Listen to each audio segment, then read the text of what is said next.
Hello EFD squad and welcome back to the basement where we discuss the hottest topics in European football. Joseph is back. We already broke this news to you on UCL Review. It's old now, but welcome back to, the basement. Zacharias joins us again. Bonjour. I actually think you were very good in last week's episode, mate. Thank you. Underrated somewhat. Man of the match almost. I'm knackered today, so I'm gonna phone it in, basically. I haven't done my research. I was working on the vlog till late. I'm sorry. If I say anything outrageous, get over it. First question, Big Shaq. Who should Real Madrid buy in the next transfer window to win the league again? Mate, potentially a few holes in this question, as in, are they a signing away from winning the league, another player away from winning the league, or was it just the form of current players in the opening exchanges of the season? But that's what you guys are here for, to unpick it. So Real Madrid currently third in La Liga, 13 points behind leaders Barcelona, runaway leaders, undefeated, yet boring. So far they've scored 76 goals this season, the same as Barcelona in fact, but have conceded 33 goals. Barcelona have only conceded 15. Valverde, they've been watertight at the back, haven't they? MTT, Don. But Real Madrid, they've lost 5 games this season, 2 more than the entire of last campaign, with losses coming against Espanyol, Girona, Real Betis and others. Cristiano Ronaldo wasn't very good at the start of the season. Unbelievable now, Joseph. Wow. This season, he scored 27 goals with 22 goals and 5 assists, which is actually 35% of Real Madrid's goals in La Liga, which is quite frankly insane. Next best is Karim Benzema with 13 goal contributions, and that's only 17%. So the big thing here is everything comes down to Cristiano Ronaldo, who at the beginning of the campaign was rested as such, more basically just didn't have a good start. In 2018 alone, he scored 23 goals. Yeah. But what's the point? Well, my point here is I feel they need to, because Zidane has told Ronaldo, I'm going to essentially rest you near the beginning of the season so you can come into full force later on, like he has, example, this year. So I think they need to go out and buy a player that can do it in the beginning of the season whilst he's being a bit more rested. I think that we are all overreacting to the fact that Real Madrid are 13 points behind Barcelona. If a team goes unbeaten throughout the season, I hate to tell you, they are going to win the league. It's generally what happens, and Barcelona are yet to be beaten. Yes, they're 13 points behind, struggling a little bit in La Liga, but is that because Ronaldo was rested, or is it because he just had a slow start? I mean, he's banging them in for fun now, and they're going to probably get to a Champions League semi-final, so everybody's got to relax a little bit. However, I do agree, I think there's some signings needed just to freshen it up. And I think they're probably going to sell a lot of players as well in the summer. I think it's going to be a bit of a... Oh yeah, okay. Who do you think's going?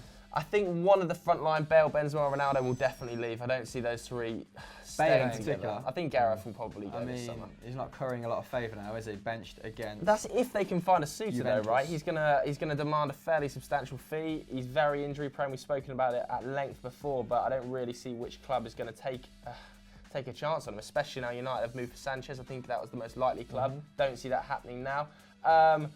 I don't see Ronaldo leaving. Do I see Benzema leaving? Probably not now that Morata left last summer. I think Benzema may well see his career out at Real Madrid. He's a nice little bench option, doesn't kick up much of a fuss, clearly influential in the dressing room, and I don't know, he just offers a fairly consistent link-up option up top, doesn't he? I mean, based on form, he's the most likely to be replaced, but Zidane seems to value his contribution way beyond his output. But does it mean they need other options? Like you said, they've conceded, 18 more goals than Barcelona so far this season. And do they need more central defensive cover? Obviously, behind Ramos and Varane, we're just looking at Nacho, really, as a classical really central defender. He has, but does it mean they need more defensive cover? They've never really replaced Pepe. Haven't seen a name come in to replace him as such that you go, that's a substantial signing as Barca did with Sammy MTT. But Varane is supposed to be that guy. He's meant to just step in, and clearly he has, because he is one of the finest young defenders in the world. But maybe they do need a little bit more depth now. Marcelo's not getting much younger.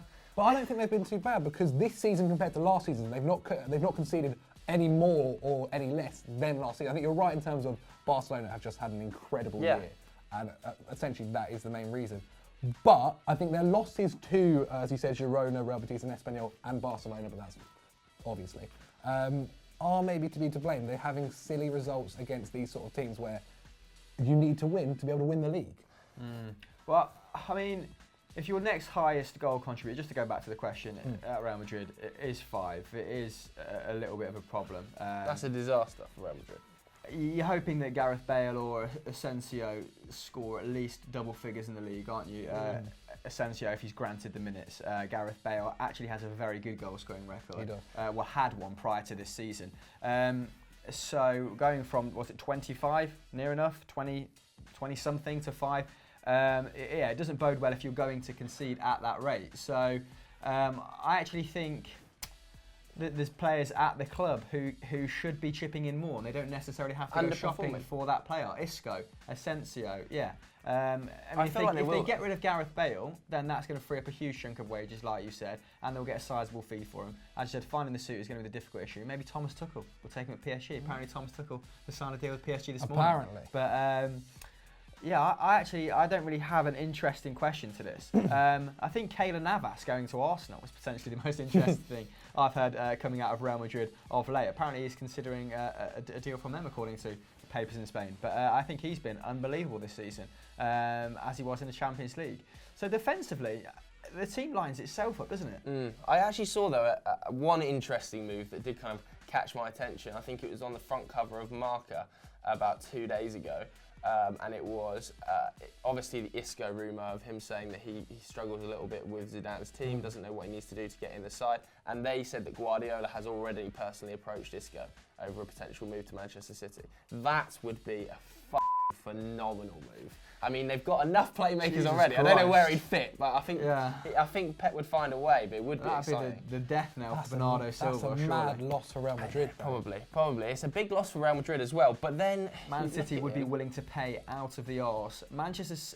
I mean, who would Real Madrid go for if they had 100 to 150 million? I think they need more goals from midfield, lads. So if we're talking about a goal threat from midfield, does anyone spring to mind? Obviously, you've got a lot of sort of deep-lying playmakers in Toni Kroos, Luka Modric, Mateo Kovacic is a bit more box-to-box, has already made 100 appearances for the club, but doesn't necessarily get the minutes a player of his calibre deserves. But still, not exactly a goal threat. I think this is one of my biggest surprises why they didn't go in heavier for Paul Pogba. I thought Paul Pogba would have been the ideal option for Real Madrid in maybe a slightly more advanced central midfield Still position. could happen, possibly, depending on how his relationship goes with He Mourinho. would cost so much money out of Manchester Doesn't United. work out Manchester United for anything less than $500 million. Yeah, so he would cost a lot of money. I think possibly it'd be more of an attacking ball. I think Eden Hazard. I think now that Chelsea aren't looking like they're going to get Champions League football, and if he has a really good World Cup, I think how much would he cost? I think Chelsea would accept over 120 million. Do Real Madrid pay that for a 27-year-old? A 27-year-old wingers generally prime. And if they're going to go and 23 smash a load of money on a winger, are they not going to go and smash a load of money on Mo Salah? I actually think they could be like an 11th hour. They could put in an 11th hour bid for Antoine Griezmann. That would slightly tilt the kind of the odds maybe in their favour moving into next season. Don't know whether he'll go Madrid to Madrid. I think you can kind of get away with it, Madrid to Barca, but just that inter-city rivalry. I mean, they sold Theo Hernandez at the beginning. The first player. Yeah, it's a long time. Is he not?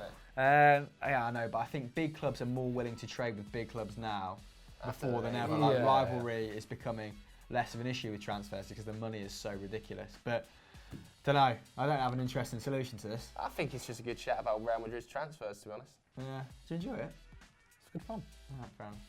Did you enjoy it? Let us know in the comments below. Next question. Next question's from our old chum Swagato Sarkar, and he's asked, what has been your best loan signing of the season? Can say it with some confidence now we're approaching the business end of said season. Joseph, mate, you go first. Obvious candidates here. We're looking at Joe Hart, obviously, for a start. What a seasons he's had.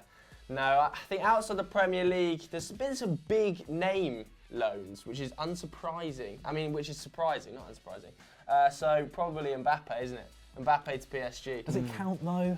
It kind of counts. You're right. He's technically on loan. It's a semi-loan. Obviously, he has to join in the summer. But this season is a loan. Somehow getting around FFP, the sneaky bastards. But he's been yet again phenomenal. I think we forget how young he really is. I think he's got 13 goals, 8 assists. But he is playing a lot wider. Cavani obviously occupying that central position. And when you're in the same side as Neymar, it is hard to find goals. He's not going to be able to do it like he did at Monaco, where him and Falcao had that lion's share of finishing. Now he's at PSG, Cavani and Neymar have that kind of relationship. So he's almost a peripheral player, but nevertheless, still phenomenal, still ripping it up in the Champions League before they went out. So at his age, we can all agree he's the best teenager in world football. 100%. So he has to be the best loan sign, even though it's like an illegal, cheating, Qatari-funded loan deal. Seems like a nice guy as well. He does actually. Yeah. Still lives with his mum, doesn't he? Good sort of moral scruples. What about you boys anyway? I have gone for a Chelsea boy, of course. Sure. Michy Batshuayi. Mainly He because can't count. he does. Even though it happened in January, he's been on fire. This is what I've been saying for so long now. All he needed was game time, and it's just been proven. Because in the Bundesliga, he's been ridiculous. He's scored 6 and assisted 1 in 8 Bundesliga games. That's basically a contribution. Every time he scores, Zach goes to put him in winners and losers. yeah. Regardless I know of what he the scored fans say. 6 and he's assisted 1, but I swear I've seen like at least 1 hat-trick and a 2. He's not scored a hat-trick. I think he might have 2 braces, possibly. I think one of them also came in the Europa League. But it's also now, he's clinical is what he is. And he's also been able to be really good at his like sort of creative playing, like build-up. He's at Chelsea, one of my biggest criticisms was, obviously he wasn't getting enough minutes. So when he did play, it was sort of like, he'd come on, he wasn't like used to the game, wasn't used to the players. And now at Borussia Dortmund, he's built up a really good relationship with Christian Pulisic. I think like of his goals, over like 70% of them are assisted by Pulisic. And he's playing in terms of like, his back towards the goal, gets the ball, plays it off, and then he's straight into the box. Because I think most of his goals have come from inside the box as well. He's clinical. I think But from why his wasn't shots, he doing that at Chelsea? he Why just wasn't getting game time. I think the biggest problem there is I'm we've not having signed. that though, because when I watched him, he was so poor. No, because this is it. He's a clinical striker inside the box. From his 3.8 shots, he's taking 3 of them from inside the box. So do you want him back at Chelsea in the summer? This is the problem here. We've now spent a load of money on Alvaro Morata, and I don't think he's had the worst season, arguably, but it's not been great. And then Batshuayi's going to come back, and he can't come back and sit on the bench for another year. But Batshuayi...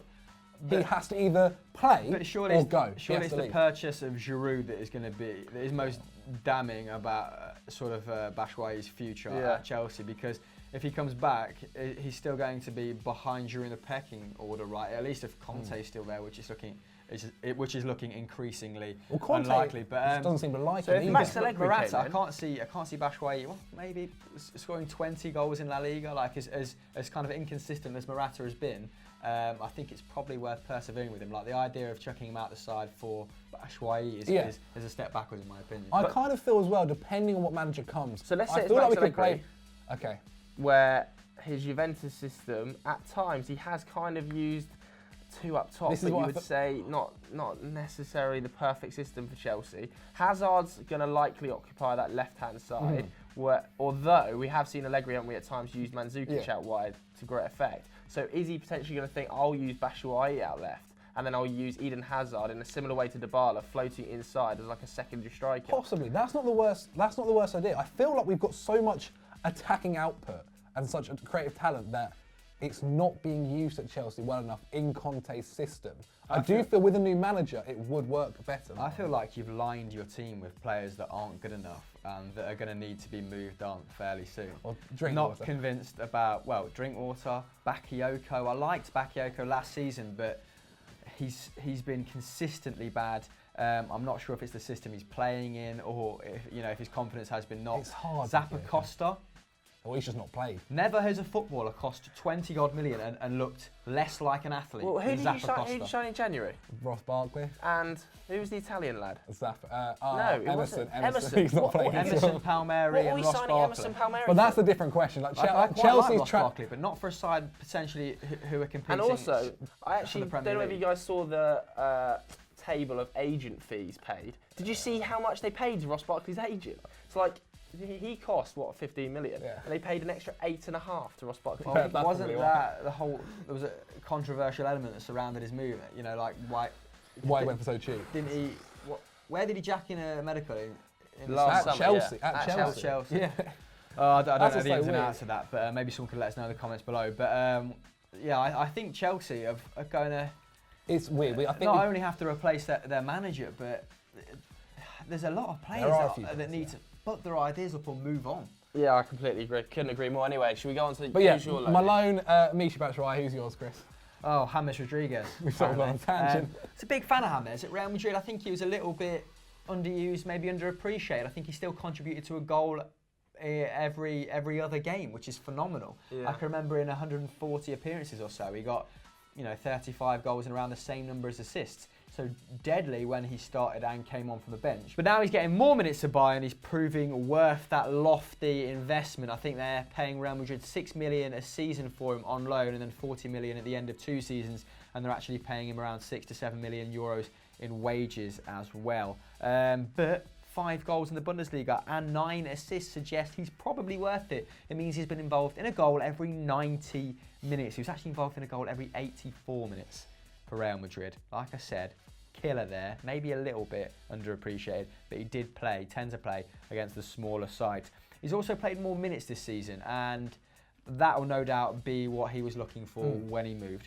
1,263 minutes compared to around 1,100 minutes last season, and there's still 6 games left to play.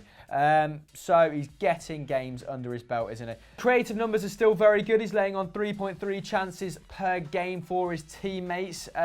So still an elite creator. Who'd have thought it? Very, very good.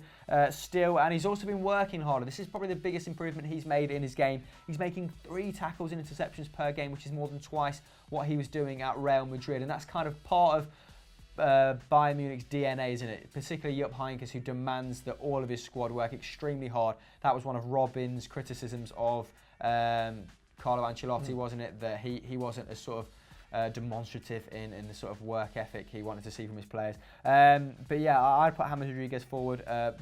Beautiful player as well. Very aesthetically pleasing to watch. But there's also some other shouts we've got down here.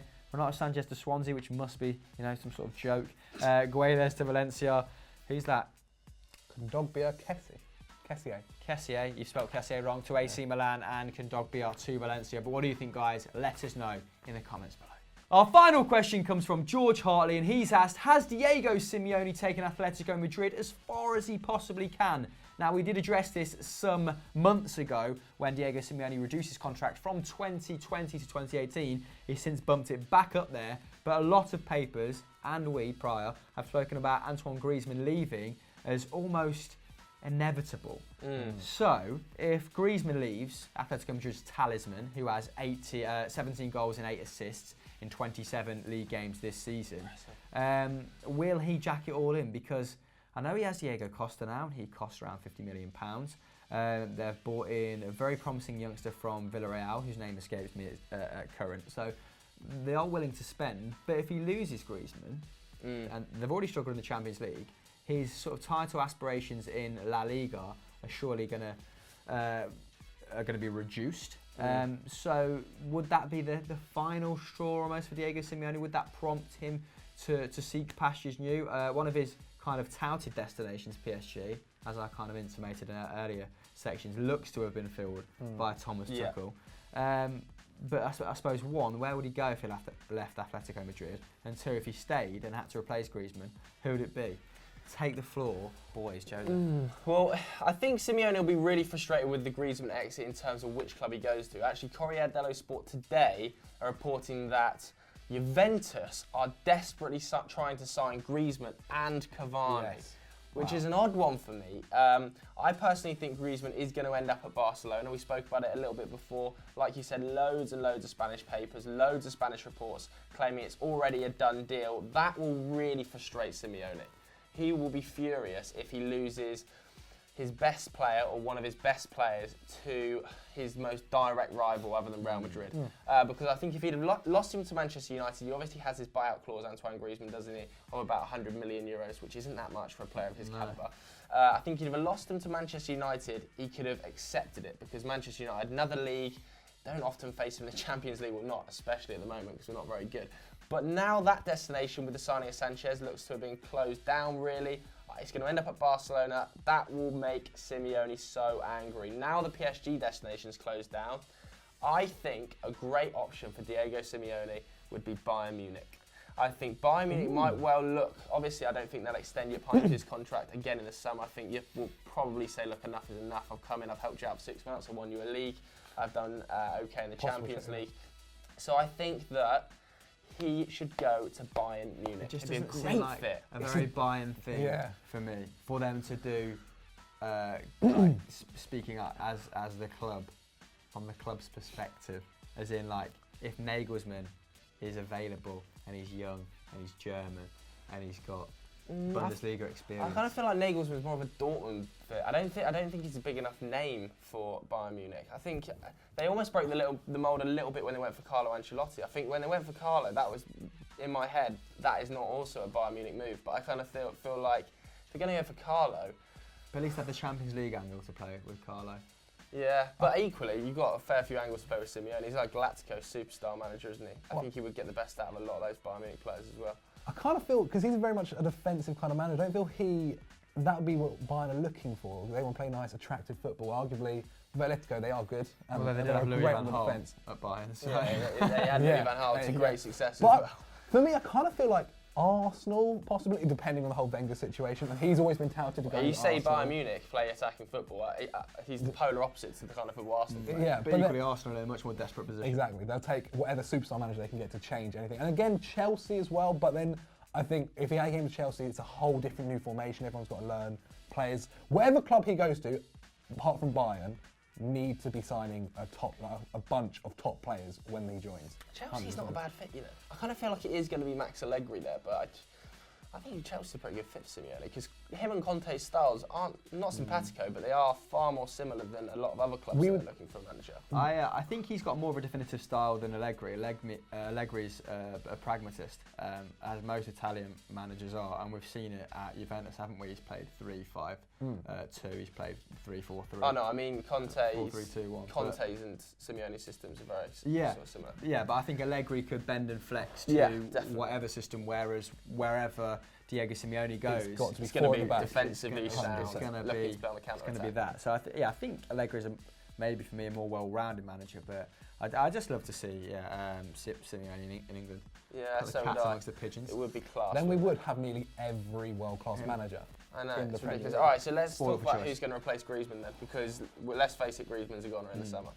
So they will be looking for a creative player who can then score as well. I think not easy. Nabil Fekir isn't the worst shout. His contract runs out, I think, this year. It's been an interesting one. I would personally maybe have a look at a player like Julian Draxler. You know, I just don't think Julian Draxler's fulfilling his potential anywhere near at PSG. Obviously, when he first broke onto the scene and then he moved to Wolfsburg, didn't he? There was lots of big things expected of him, but he hasn't quite fulfilled that potential. And I kind of feel like creatively he could play not as far forward as Griezmann does, but he would offer goals, he'd offer assists. He could play nicely off the shoulder of Gamero and Diego Costa. Not the worst option, probably wouldn't cost the 200, 150 million pounds that some other creative attacking youngsters would cost. Yeah, I think two very good suggestions. Atletico Madrid kind of have to shop in a weird area, don't they, I guess? Definitely. Especially given like inflated transfer fees now, and that they're signing players from like the 20 to 30 to 40 million pound mark. But yeah, it'll be interesting to see. I don't really have any better suggestions than that. Juan Mata, there's a little shout. I'd like to see Juan Mata out. I'd like to see him back at Valencia. No, but you just have a couple of years being absolutely, adored, adulated in the Mestalla. Don't want him to go though. Don't want him to leave. Anyway, who do you think should replace Griezmann if he leaves, and where do you think Diego Simeone should go? Let us know in the comments below, and let's roll straight into the end board because we have a big announcement for tomorrow. We are doing a live stream with our mates over at Now TV for the Manchester Derby. Joseph, are you nervous? What do you think? Score predictions quickly. Good God, 3-1 to Manchester City. Oh dear. I don't think we're going to win. It is negative vibes, but we're going to be basically doing a watch along, a little question and answer session beforehand. We're going to go through the whole game. I don't know. I'm not looking forward to it, I'll be honest. It's our first watch along, no? We've done the World Cup draw together, so now we're watching games together in preparation for the World Cup. Seminal scenes on Football Daily. What else is happening on Eurofootball Daily? Star Wars the champions. Kieran Carlin, the referee, versus Adam McCullough. Ooh! He's back. Adam McCullough. It was a dark horse for the last one. Yeah. Managed to just edge him out. But as ever, like and subscribe if you like this, and make sure you tune in to the live stream tomorrow. It's going to be a fan hour beforehand. We know you guys like fan hour. Get your questions in. All the questions, all the time. Football.